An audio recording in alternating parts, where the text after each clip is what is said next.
Mtukufu Rais William Ruto ako busy kujenga affordable housing project na Wakenya hatujafurahia kwa sababu anataka kufund hiyo project akitumia pesa za wananchi, that itabidi mwananchi mwenye ameajiriwa akatwe 3% of his salary so that project ifandiwe.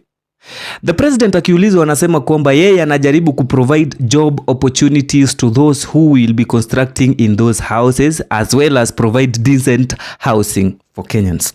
And what we are saying is the president should also focus on trying to reduce the cost of construction, because basically that is what is making housing unaffordable in the country. You only need to focus on 4 major things. Number 1 is cement, number 2 is diesel, number 3 is power, and finally number 4 is the approval process. Now, nataka nianze na basics. Cement. Why is it that our country Kenya huwa tunatumia the poorest quality of cement? Because if you look at Chinese, Mchina anatoka China anakuja kutengeneza bridge Kenya. Akitengeneza bridge leo, kesho lori zinaweza pita kwa hiyo bridge. Yani simiti ishakiwa, kila kitu iko sawa. The same with Sudan. What about Kenya? Our country Kenya, ukijenga nyumba ifike pale kwa slab, to go to the next, kuanza kuwekelea mawe tena, you have to wait for 21 complete days. Why? The quality of our cement. Wale wenye mnajua mambo ya mjengo, mnajua kwamba some few years ago, simiti mfuko moja ya 50 kg ungechanganya na wheelbarrow 7 ama 8 za mchanga so that kutengeneza slab. Lakini saa hii the same simiti ya mfuko moja ya 50 kg labda uchanganye na wheelbarrow 3 za mchanga. Why is it so? Because the quality ya simiti yetu iko chini. So the quality is down, unatumia simiti nyingi, then you have to wait for longer periods for the cement to cure. It is very easy for the president to pass a policy that will regulate the quality of the cement yenye tunatumia Kenya kujenga. Take for example, if the president passes a policy yenye ina cap the quality ama specification ya simiti yenye inaproduciwa kwa viwanda zetu Kenya, aseme kwamba the quality ita improve by 2 times. It means that mahali mtu mwenye anajenga alikuwa anahitaji mifuko 10 ya simiti, now because the quality will have improved, atahitaji mifuko 5 peke yake. So that means if you needed 100 bags, now you will need 50 bags. So that reduces the cost of handling, both the cost of handling the cement, the finished product at the company, the cost of handling the cement in transit, transport from production to point of consumption. It will also reduce the cost of handling at our hardwares, because then hautahitaji kustock simiti nyingi atikitumia pesa nyingi. Even if kama tunaweza acha cost ya cement at the same price yenye inatoka leo, alafu to improve quality by twice, then we will have reduced the cost of construction to the person who is building by 50%. The second thing that the president needs to do, chuma. And that chuma ina include zile chuma unalalisha ndio utengeneze slab, zile chuma unatumia kupandisha nyumba, zile chuma zinatumika kutengeneza misumari, zile chuma zinatumika kutengeneza mabati. Price of chuma imekuwa ikipanda because of the cost of power. In fact, wale wenye walijenga nyumba in the past 2 years, ile chuma ulikuwa umenunua tuseme ni 100, unaweza pata imepanda by 5 times today. So if you decide to construct the same design of the house, it will cost you twice the amount that you used during that time. Why? Cost of chuma. Akiulizwa wanasema the cost of power. They are paying too much for electricity. On the other hand, KPLC wanaulizwa kwa nini wanauza stima expensive, kwa nini tokens za stima ziko expensive hivyo. Wanasema kwamba wao huwa hawa produce power. There is someone who produces power, akina Kengen na zile kampuni zingine. So KPLC kazi yake ni kudistribute na kuuza hiyo power. So you go to those producers, unawauliza mumepatia power inatoshanaje kwa KPLC na mnawacharge aje. Wanakuambia for example, this article, ati wana produce power 100% of their capacity, and KPLC in a good month, wakati wamechukua power nyingi sana, wanachukua 20% of that power.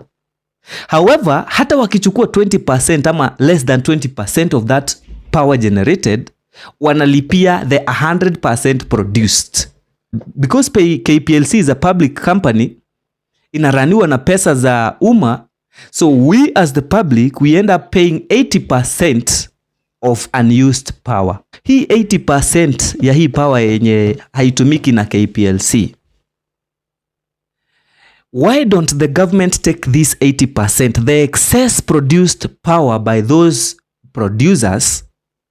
Kwa sababu KPLC wameshalipia, wachukue hii power waidirect kwa zile kampuni zinatengeneza hizi products, the manufacturing industry, tuwapatie as a subsidy, so that they have enough power to produce. And because it is subsidized, and it is subsidized from the excess of the produced power, then it means their cost of production itaenda chini. Eventually, their cost of the end product, of the finished product, chuma, cement na kila kitu yenye iko ndani ya manufacturing industry, it will go down. Now, mashini nyingi zenye zinatumika kuproduce in those manufacturing industry huwa zinatumia diesel. Mashini zenye zinatengeneza chuma, zenye zinatengeneza cement, mashini zenye zinatengeneza unga, kwa sababu unga pia tuna complain, mashini zenye zinatengeneza sukari, most of the machines zenye zinafanya kazi in any manufacturing or processing industry huwa zinatumia diesel. So I'm asking, what if the government was to subsidize diesel, hata kama hawata subsidize petroli? Subsidizing this alone itafanya manufacturing cost iende chini. After manufacturing, zile lori zinatumika kutransport vitu kutoka kwa kampuni mpaka mahali hizo vitu zinaenda kutumika, hizo lori huwa zinatumia diesel. So if you subsidize diesel, utakuwa umereduce cost of production kwa kampuni na bado utareduce the cost of transportation. In the process, utaajiri watu wengi sana kwa hizo makampuni, because then when the cost of production goes down, then you will increase your production capacity. That means you will need more people to work. You will need more drivers to transport the raw materials and finished products. All that is employment. Many people will be able to build houses for themselves, and at the same time, those are jobs being created, millions of jobs. Lastly, tuangalie the approval process ya nyumba, because currently as we speak, to get an approval for construction of, say, a house, you need to go to 3 places. Uende kwa county government ukuwe cleared, uende kwa NEMA ukuwe cleared, uende kwa National Construction Authority tena waku clear. In these offices, you need to allocate some money for corruption purposes, because you have to honga some people in those county governments. Ukifika NEMA tena ukuta wadosi wengine uwahonge.